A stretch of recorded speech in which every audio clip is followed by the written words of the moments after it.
हे पहा, मस्त चीज चिली कॉर्न टोस्ट तयार झालेले आहे। चवीला खूपच छान लागतात आणि बनवायलाही खूप सोपे आहे। नमस्कार, मी कविता's टेस्टी फूड मध्ये सर्व खवय्यांचे पुन्हा एकदा स्वागत करते।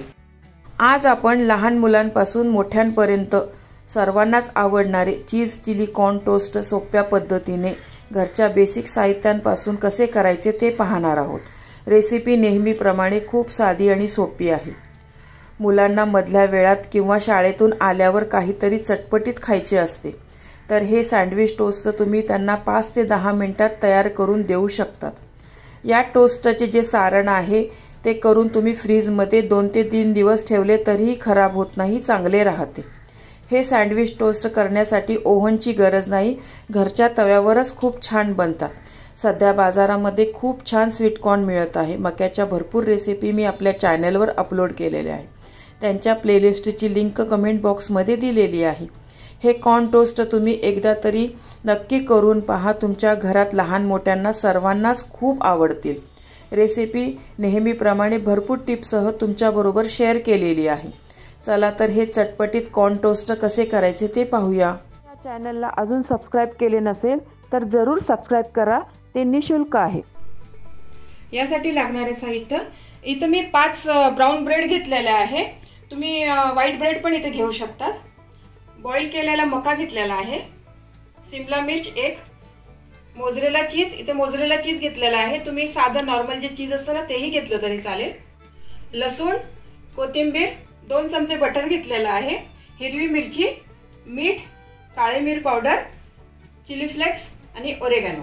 इथे मी एक बाउल घेतलेला आहे, त्यात आपण हे मोझरेला चीज टाकून घेऊया। हे मोझरेला चीज घेतलेला आहे ना, याचं काही प्रमाण नाहीये, कमी जास्त घेतलं तरी काहीच हरकत नाहीये। मका,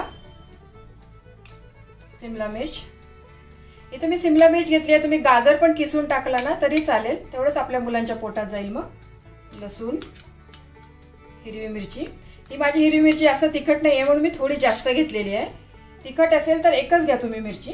कोथिंबीर, काळे मिरी पूड आहे, चिली फ्लेक्स, ओरेगानो, मीठ इथं ना थोडंसंच टाकते मी, कारण आपण मोझरेला चीज आणि जे बटर घेतलेलं आहे ना त्याच्यात पण ते पण जरा खारट असतं ना, त्याच्यामुळे थोडंसंच घालते मी चवीपुरतं।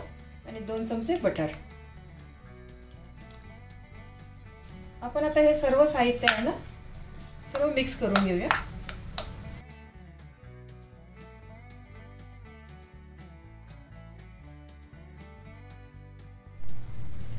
हे मिश्रण चांगलं एकजीव करून झालेलं आहे। मगाशी ना माझा चाट मसाला सांगायचा राहिला होता, थोडासा मी चाट मसाला पण टाकते, तो पण आपण आता मिक्स करून घेऊया याच्यात। चाट मसाल्यामुळे ना जरा चटपटीत छान लागेल हे चीज चिली टोस्ट। अगदी बनवायला सोपे आहे, काहीच वेळ लागत नाही आपल्याला। चीज वगैरे घरात असलं ना आणि मका फक्त पाहिजे, पटकन बनवू शकतो आपण। आता आपण याचे टोस्ट करूया। इथे मी गॅसवर ना पॅन गरम करायला ठेवलेला आहे। पॅन गरम होत आहे ना तोपर्यंत आपण ब्रेडच्या एका साइडला ना बटर लावून घेऊया।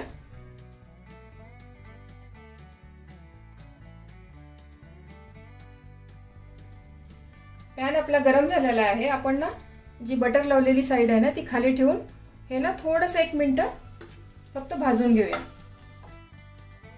पॅन मध्ये जितके ब्रेड बसेल ना तितकेच ठेवायचे आणि बारीक गॅसवरच हे करा, नाहीतर मग ब्रेड जळतील तुमचे। ब्रेड बघा आपले छान आता ना एका साइडने क्रिस्पी झालेले आहे, हे आता आपण काढून घेऊया। ज्या साइडने आपण भाजून घेतलेला आहे ना त्या साइडने आपण हे सारण व्यवस्थित या बटरवर स्प्रेड करूया। छान सगळीकडे छान व्यवस्थित पसरून घ्या तुम्ही। हे तुम्हाला चमच्याने लावायला जमत नसेल ना तर तुम्ही हाताने पण असं लावू शकता, हाताने व्यवस्थित लावता येतात आणि पसरवता पण येतं बघा असं।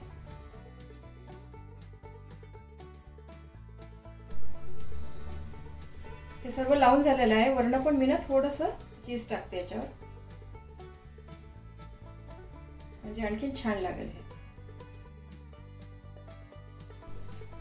तव्यावरनं आपण जरासं बटर टाकूया आणि ते सगळीकडे असं पसरून घ्या आणि याच्यावरच आता आपण हे आपले टोस्ट ठेवूया।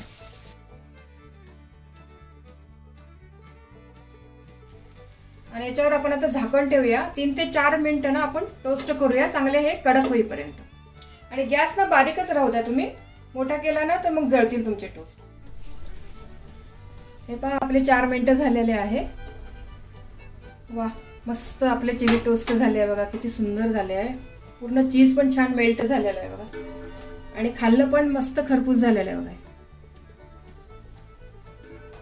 आता मी डिश मध्ये काढून घेते.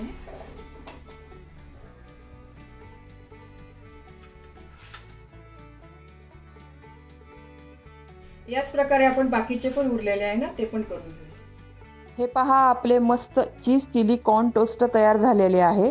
चवीला हे खूप छान लागतात. याचे सारण बनवून फ्रीजमध्येही तुम्ही ठेवू शकतात.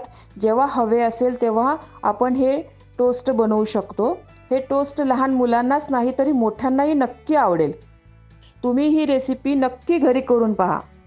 तुम्हाला ही रेसिपी आवडली असेल तर व्हिडिओला लाईक करा, कमेंट्स करा. तुमच्या कमेंट्स वाचायला मला फार आवडतात. तुमच्या लाईक आणि कमेंट्समुळे माझा उत्साह वाढतो आणि नवनवीन व्हिडिओ बनवण्यासाठी प्रोत्साहन मिळते. तर पुन्हा भेटूया एका नवीन रेसिपीसह. तोपर्यंत मस्त खा, काळजी घ्या. धन्यवाद.